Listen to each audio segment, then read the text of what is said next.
Greetings, Iliana's Alliance friends. As you can see, I'm sitting in my living room at home. We've got our Christmas tree here up behind me.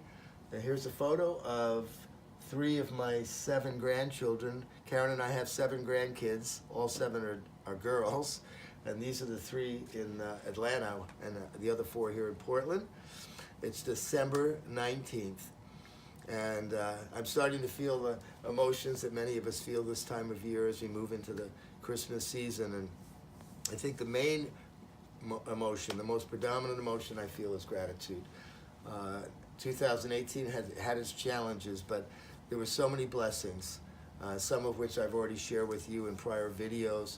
Just the way God provided funding to offset the lost team revenue from our teams to Nicaragua that we had to cancel last year. The wonderful success of our fundraising events where we were able to raise almost $500,000 toward our goal of $800,000 by the end of this year, which is a tremendous blessing.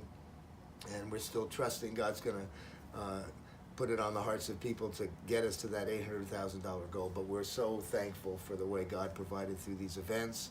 We're excited about the new program in Uganda that we adopted this year, and more kids that are going to be able to be adopted there in Africa. So there's so much to be grateful for. But I wanted to focus this time on some of the things I'm excited about for 2019. One thing that I'm really looking forward to is a planning retreat that we have scheduled for March 1st through 3rd. There's a woman who was part of the staff there at Willow Creek in Chicago for many years who's going to come and facilitate this retreat. And she's developed a type of retreat that she calls a blue sky retreat. So it's kind of a 30,000-foot opportunity for the board and the management team to prayerfully discern where is God leading Forward Edge over the next 3 years. That's kind of the time frame we're going to work with.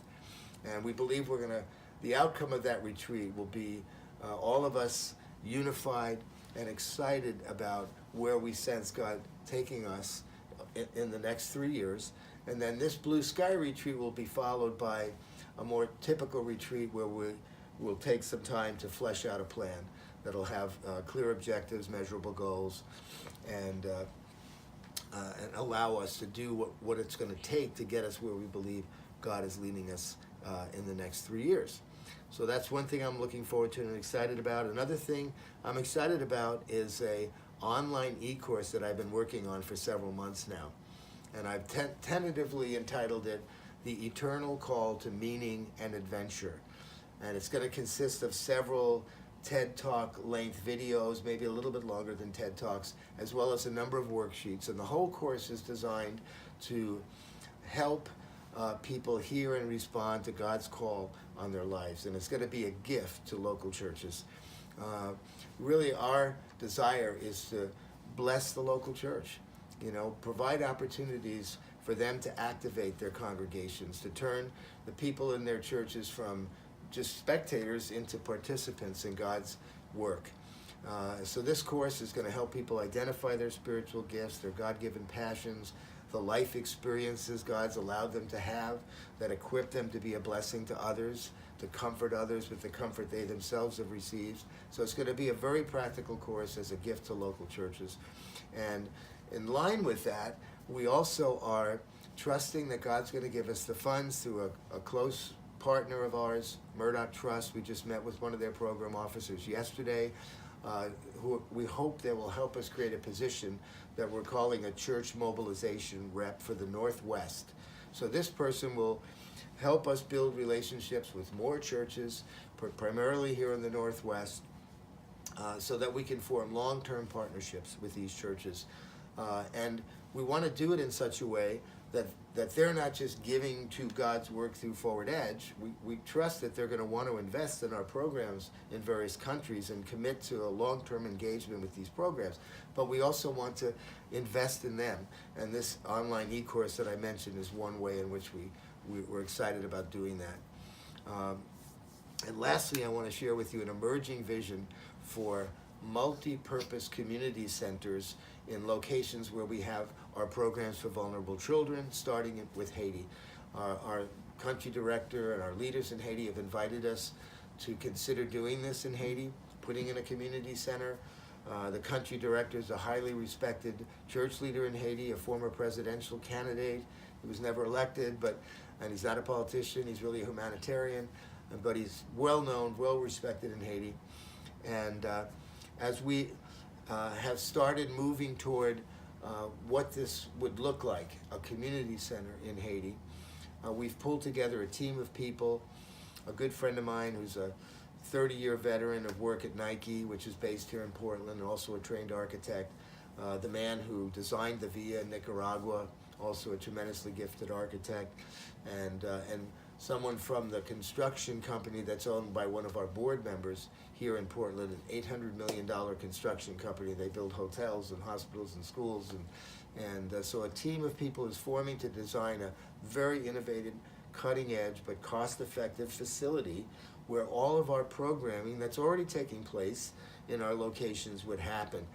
And what I'm even more excited about than the building is the movement that we're making toward greater and greater consistency in the programming that takes place in all of our locations. So we're drawing on existing resources, high quality, excellent resources geared toward youth. I'll be telling you more specifically about that moving forward. But we're just notching it up in terms of the location and the venue where programming takes place, and all of that programming being excellent and the highest quality. And even more exciting than those two things is the opportunity we have to do this the right way. We don't want to just give the local people where we have our program something. We want them to own it. They need to own it. It needs to be theirs. It's their community. This will be their community center. So we're identifying very specific ways for them to have skin in the game.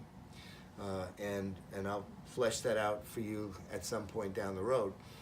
But I plan to be going to Haiti with our senior program officer for Haiti and these architects that I mentioned to you, and just being part of the process of casting the vision to the local people so they understand this is your community, this will be your community center, but you need to step up before we even move forward with the project. So we can actually go about doing the kind of work we do in such a way that we're helping without hurting, we're empowering and not creating dependence. We're not enabling local people. So I'm excited about it. I think it can be an example of something that it impacts the whole country of Haiti, but even other countries where we have programs, the whole approach that we're taking there. So anyway, you'll hear more about that and many other things. And lastly, I want to say that I may be more grateful, or as grateful as I am for anything, for all of you who are key stakeholders in everything God's doing through Forward Edge. That's why we wanted to pull you together and give you these behind-the-scene glimpses of what He's doing through Forward Edge. Thank you so much for being a part of His work through this ministry, a vital part. I hope you have an awesome Christmas, a very joyous Christmas, and a wonderful New Year. I'll be back with you again with one of these videos early in 2019. So God bless and Merry Christmas.